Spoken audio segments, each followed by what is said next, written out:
I have two brand new Grand Seiko releases that just debuted. Now, these are market exclusive for the United States, and they actually came out with a third version that is highly limited.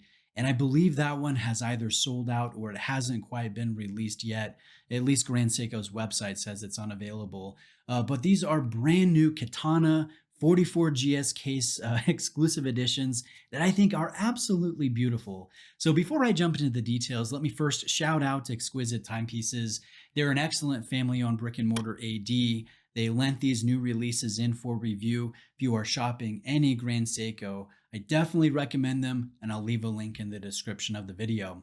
Now, a couple things about these. We have my favorite Grand Seiko case. This is the 44GS case, and this does have hand-applied Zuratsu polishing that really creates almost a gem-like quality to it with the facets, with the light play and natural light. That being said, the lugs, they are rather dominant. There is a lot of high polishing there on that surface, so you will scratch up these lugs if you were to buy a 44GS style case and any of the references that Grand Seiko offers to the public. So keep that in mind. It's just something that comes with this style of case. Now, these watches will have the 9R65 spring drive movement within. It has very nice finish work, really nice striping. The anglage doesn't look great under the macro lens, but I think overall the movement shines. And I love seeing that rainbow effect displayed over the various components, the plate and the rotor. This watch will have 30 different jewels, a completely smooth sweep when it comes to the release of the energy built up by the winding of the rotor. And then this will be accurate to a window of plus or minus 15 seconds per month.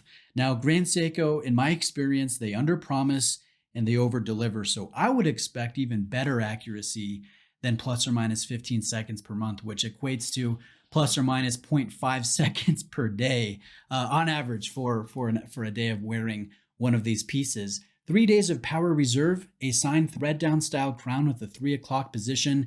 And now let's go in on the dial on a macro level and take a look at what Grand Seiko has created. Now, this is one of my favorite things of every review that I do is the macro dial work, and it's especially satisfying on a Grand Seiko because they have art level dials that really impress. So note the linear texturing on these applied markers, and you don't notice that when you're just looking at this from wrist length. They just look like beautifully finished applied markers, but then you get out a loop or you get up close and you see that minute finishing and you just appreciate the lengths that Grand Seiko, goes to in the production of these small details. Now, the watch will have Delphine style hands with beveled edges. I think these are exceedingly crisp. It feels like you could cut yourself if you were, to be able to reach through the crystal and touch the handset.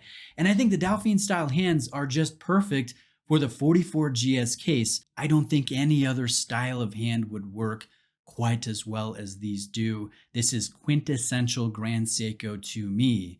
Now let's go to the different colors here. I'll go in between with the shots between, the bronze and then the green. These are very subtle when it comes to the color and very subtle when it comes to the texture. So from arm's length, it looks, I think, darker than it does under the macro lens.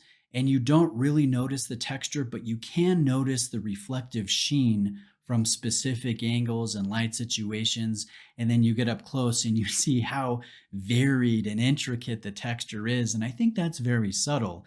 Now, there will be a power reserve indicator on both dials, and that is executed in a contrasting color and a contrasting texture. So it does stand out a bit more than I think on other watches that carry the same type of layout from Grand Seiko. But in tone, it will match the index track around the circumference of the dial. It will also match the running seconds hand, which is completely smooth again, rather mesmerizing. And it also matches the applied Grand Seiko badge. So good attention to detail there. There are a couple differences between the two. The dark dial or the bronze dial, the 489, will come with a blackout date wheel.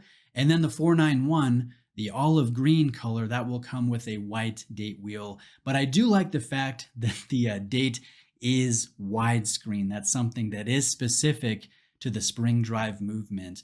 Now, this case is 40 millimeters in diameter, 46.1 lug to lug, so very comfortable. It should work on a wide range of wrists. And then I measured 12.7 to the top of this double dome sapphire crystal that I think could use some good ARC. There might be a little bit on the underside, but I don't know if it's doing that much, to be honest. Other dimensions, 19 millimeter lugs, and then a small taper on this bracelet to 18 millimeters at the clasp here that is signed. 100 meters of water resistance and a thread down signed crown at the 3 o'clock position. Now let me kind of end with some positives, and then I'll go into the big thing that I think Grand Seiko could implement to improve this specific watch, or these two different US exclusive releases. Now, the positives, I think these dials are very handsome, very subtle, and I think they will fit ideally in the upcoming fall season. I don't know, I just don't think they're that bright, that vibrant.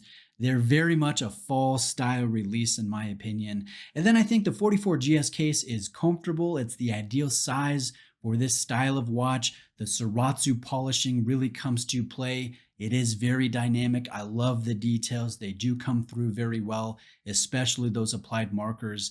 And then I love the smooth sweep and that spot on type of accuracy from a spring drive movement.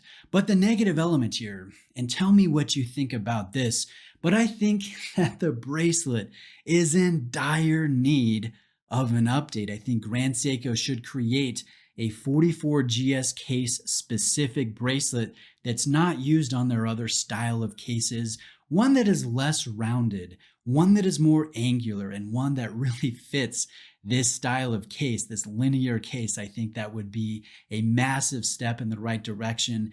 And when you do that, or if Grand Seiko were to do that, I think they could take the opportunity to really make the bracelet more solid, less flexible, and give us some options for clasp when it comes to micro adjustments. I think that would really tip the scales when it comes to Grand Seiko. Other than that, though, these are very solid, very well made. I want to thank Exquisite Timepieces. I think they just barely got these in from Grand Seiko, and then they sent to me for a presentation. So big thank you to them. Again, if you're shopping any Grand Seiko, I'll leave a link to their authorized dealer in the description of this video. Let me know if you have any specific questions. I would appreciate if you would like this video and subscribe for more varied watch content. Thank you.